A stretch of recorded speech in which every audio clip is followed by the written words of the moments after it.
మేము ఆర్డబ్ల్యూఎస్ కార్మికులు ఉండి రూరల్ వాటర్ సప్లై శానిటేషన్లో పనిచేస్తున్నాము. ఈరోజు ఆదోనిలోని మన శాసనసభ్యులు మన ఎమ్మెల్యే పార్థసారథి గారిని కలవడానికి ముఖ్య కారణం కర్నూలు జిల్లానే కాకుండా రాష్ట్ర వ్యాప్తంగా ఈ ఆర్డబ్ల్యూఎస్ శాఖ అంటే రూరల్ వాటర్ సప్లై శానిటేషన్లో పనిచేసే కార్మికులకు గత 20 సంవత్సరాలుగా చాలా దారుణమైన అన్యాయాలు అక్రమాలు జరుగుతున్నాయి. అంటే మా శాలరీలు చాలా తక్కువగా ఇస్తున్నారండి. ఉదాహరణకు కనీస వేతన చట్టం అమలు కావడం లేదు. కార్మికులకు 6,000 నుంచి 8,000 వరకే జీతాలు ఇస్తూ వారిని దోపిడీకి గురి చేస్తున్నారు. ఈ విషయాన్ని మేము ఖండిస్తూ ఈ విషయం గురించి మన సంబంధిత శాఖ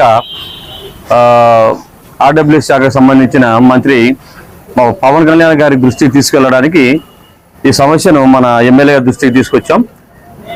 మన సార్ ద్వారా ఈ సమస్యను ఎమ్మెల్యే గారి ద్వారా పవన్ కళ్యాణ్ దృష్టికి తీసుకెళ్లాలని మేము కోరుకుంటూ ఈ కార్మికులు అందరూ ఈరోజు సమావేశం అయ్యి సార్ని కలవడం జరిగిందండి. నా పేరు నాగగోపాలు, రాష్ట్ర జనరల్ సెక్రటరీ. మేము 20 సంవత్సరాలు నేను పనిచేస్తున్నానండి. తర్వాత చాలా మంది 10 సంవత్సరాలు 20 సంవత్సరాల నుంచి పనిచేస్తున్నాం. కానీ ఇంతవరకు ప్రతి చిన్న శాఖలో ప్రతి పనికి వాళ్ళ శాలరీలు వచ్చేసి అకౌంట్లో జమ అవుతున్నాయండి. మాకు ఇంతవరకు అకౌంట్లో జమ కాకుండా ఎటువంటి బెనిఫిట్ పిఎఫ్ కానీ ఎటువంటి బెనిఫిట్లు కానీ లేవండి. కార్మికులు అందరూ కాంట్రాక్టర్ యొక్క దయాదాక్షల మీద ఆధారపడి బతుకుతున్నాం. వారి దోపిడీకి గురి చేస్తున్నారండి. దీని నుంచి సార్కు మా బాధలు తెలియజేస్తున్నాం వచ్చినామండి.